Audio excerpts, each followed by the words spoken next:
दोस्तों, आज की हॉरर स्टोरी सुनने से पहले मैं आपको यह बताना चाहता हूं कि हमारी कहानी देखने वाले 99 लोग ऐसे हैं जो हमारी वीडियो को एंजॉय तो करते हैं, लेकिन उन्होंने अभी तक हमारे चैनल को सब्सक्राइब नहीं किया है। अगर आप उन 99 लोगों में से हैं, तो बस आपको एक छोटा सा काम करना है। इस वीडियो के नीचे आपको सब्सक्राइब बटन हाथ बेल आइकन पर भी क्लिक कर देना है, जिससे कि आपको हमारी आने वाली लेटेस्ट वीडियो सबसे पहले पता चले। यह कहानी बिल्कुल सच्ची कहानी है। शहर के जाने माने रईस हीरा चंद और उनकी पत्नी सुजाता की चमचमाती महंगी कार बंगाल की एक पुरानी बस्ती की सुनसान गली में एक बेरौनक से पुराने मकान के बाहर आकर रुकती है। सुजाता, ये तुम मुझे किस जगह लेकर आई हो? ये तो कोई गरीबों की बस्ती लगती है। यहाँ ऐसा क्या है? हीरा चंद के कुछ भी समझ में नहीं आ रहा था कि सुजाता उसे ऐसी अजीब सी जगह क्यों लाई है, जिस मकान में दिन में भी अंधेरा दिख रहा था और धुआं उठ रहा था। आप मेरे साथ अंदर चलिए, सब समझ जाएंगे। यहाँ हमारी हर समस्या का समाधान मिलेगा। सुजाता और हीरा चंद आशंकित कदमों से उस मकान में दाखिल होते हैं। तभी उन्हें किसी महिला की बाहरी आवाज सुनाई पड़ती है। चले आओ, चले आओ। हीरा चंद ने देखा कि उस मकान के अंदर अंधेरा था। अचानक हीरा चंद की निगाह एक कमरे की ओर पड़ी, जिसके अंदर हल्की हल्की सी रोशनी आ रही थी और उस कमरे के अंदर से धुआं उठ रहा था। शायद उस कमरे के अंदर आग जल रही थी। है? ये किसकी आवाज है?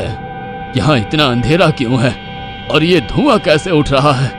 मेरा तो यहाँ दम घुट रहा है। सुजाता और हीरा चंद धीरे धीरे कदमों से उस कमरे के अंदर चले गए। अंदर वाले कमरे में बिखरे बाल वाली एक खूबसूरत सी बूढ़ी औरत सामने जल रही आग में एक मुर्गी की गर्दन काटकर उसका खून गिरा रही थी और मुर्गी का शरीर छटपटा रहा था। ये देखकर सुजाता को उबकाई आने लगी। हीरा चंद ने सुजाता की ओर देखकर कहा, तुम ही मुझे यहाँ लेकर आई हो और खुद ही घबरा रही हो। कौन है ये भयानक सी शक्ल वाली औरत और हम यहाँ क्यों आए हैं? अचानक उस औरत ने एक झटके में मुर्गे की गर्दन धड़ से अलग कर दी। ये देखकर सुजाता के मुंह से चीख निकल गई और सेठ हीरा चंद भी सहम गया।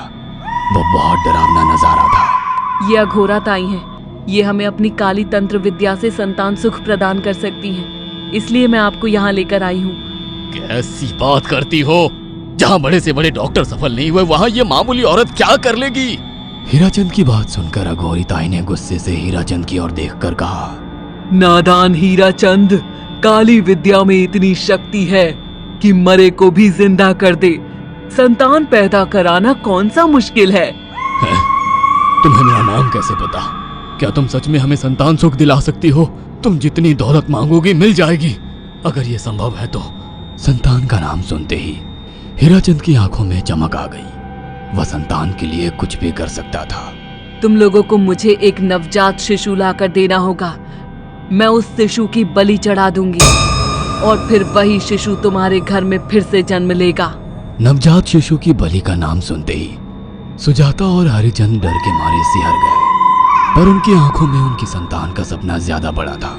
वो सब करने को तैयार थे। अघोरा ताई, आप जैसा कहेंगे हम वैसा करेंगे। बस हमें संतान सुख दिला दो। बिना वारिस के हमारी दौलत किस काम की? संतान सुख के लिए अंधे हो चुके सुजाता और हरिचंद अपनी नौकरानी शीला से एक नवजात बच्ची चोरी करवा के अघोरी ताई को दे देते हैं।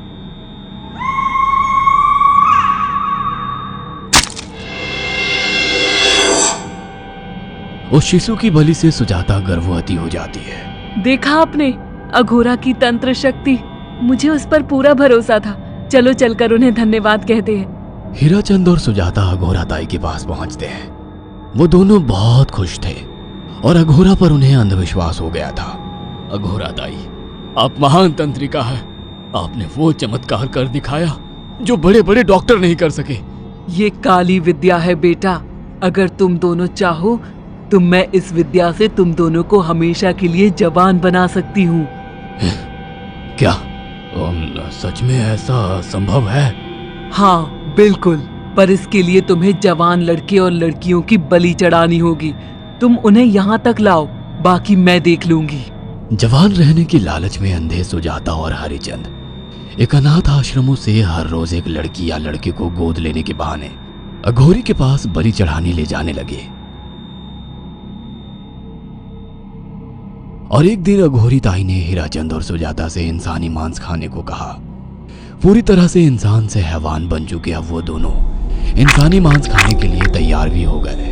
ये गर्म खून और मांस खाकर तुम लोगों की उम्र भी बढ़ जाएगी। खाओ इसे। हाँ, सच में ये इंसानी मांस बड़ा स्वादिष्ट है।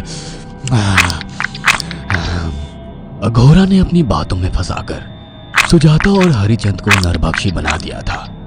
वो तीनों हर दिन बलि चढ़ाकर खून पीकर मांस खाने लगे। नौकरानी शीला भी नए शिकार लाने में उनकी मदद करती थी, मगर एक दिन शीला को शिकार नहीं मिला। मेम साहब, आज एक भी शिकार हाथ नहीं लगा और मैं बहुत थक गई हूँ और घर जाकर थोड़ा आराम करना चाहती हूँ। कोई बात नहीं शीला, एक छोटा सा काम है, तुम हमारे साथ चलो, लौटते में हम तुम्हें घर छोड़ देंगे। जी मेम साहब। शीला नहीं जानती थी कि शिकार नहीं मिलने से सुजाता और हरिचंद अंदर से बौखला गए थे और उनके दिमाग में एक शैतानी चाल चल रही थी। सुजाता, ये बेहोशी की दवा है। शीला के कार में बैठते ही तुम उसे सुंघा देना। आज हमें इसी की बलि देनी होगी। इसने हमारे यहाँ का बहुत खाना खाया, अब हम लोग इसे खाएंगे। वैसे भी ये आगे चल के हमारे लिए खतरा बन सकती थी। कार में बैठते ही सुजाता शीला को बेहोश कर देती है और वो लोग सीधे अघोरी ताई के यहाँ पहुंच जाते हैं, जहाँ अघोरी ताई शीला की बलि चढ़ा देती है और तीनों मिलकर उसे नोच कर खाते हैं। अघोरी ताई, हमको बलि चढ़ाते हुए पूरा 1 साल हो गया है। हमारा बेटा भी साल भर का हो चुका है। अब और कितनी बलि देनी होगी? बस एक आखिरी क्रिया और बची है, उसके बाद तुम दोनों हमेशा के लिए जवान हो जाओगे। कैसी क्रिया अघोरा ताई? 3 दिन बाद सूर्य ग्रहण है। हमें पास के घने जंगल में एक विशेष क्रिया करनी होगी। उसके बाद तुम लोग कभी बूढ़े नहीं होगे। कितना अच्छा होगा, हम हमेशा जवान रहेंगे और सालों साल तक अपनी दौलत से ऐश करेंगे। हाँ, सच कहा। अघोरा ताई ने हमारे हर सपने पूरे कर दिए। 3 दिन बाद बंगाल के बियाबान जंगल में कोहरे और ओस से भीगे पेड़ों के बीच एक घने बरगद की बेलों पर कटे इंसानी सिर लटक रहे थे, जिसमें से खून टपक रहा था। काले जादू का सामान भी रखा था। कितनी भयानक जगह है ये, हर तरफ कटे हुए सर लटक रहे हैं। थोड़ी देर में सब समझ जाओगे। बैठ जाओ और मेरे साथ ये मंत्र दोहराओ। ओ, अघोरा, ये किन लोगों की कटी हुई गर्दनें हैं? आप यहाँ क्या करने वाली हो? हीराचंद की बात सुनकर अघोरा जोर जोर से हंसने लगी और उसने एक शैतानी हंसी हंसते हुए हीराचंद की ओर देखकर कहा, तुम जैसे ही लोगों ने अपनी इच्छाओं को पूरा करने के लिए इन लोगों की बलि चढ़वाई है और फायदा उठाया है। अब तुम दोनों आंखें बंद करके यहाँ बैठ जाओ और मेरे साथ मंत्रों को दोहराते जाओ। अघोरा ने सुजाता और हरिचंद को वशीकरण मंत्र और काले जादू के इस्तेमाल से सम्मोहित कर दिया और देखते ही देखते वो एक भयानक डायन में बदल गई और चीखती हुई बोली, अब मैं तुम दोनों की बलि चढ़ाकर अमर हो जाऊंगी, क्योंकि तुम लोगों ने 100 लोगों की बलि का खून पिया है। देखते ही देखते उस डायन ने फरसे से एक एक करके सुजाता और हरिचंद की गर्दन काटकर जल रही आग में बलि चढ़ा दी और उनका गर्म खून पीने लगी। जब तक तुम जैसे मूर्ख और लालची लोग अपने फायदे के लिए दूसरों को मेरे पास लाते रहेंगे, मैं उनका फायदा उठाकर ऐसे ही उनकी बलि चढ़ाती रहूंगी।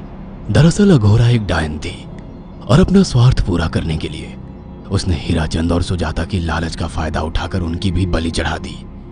बुरे काम का बुरा ही नतीजा मिलता है।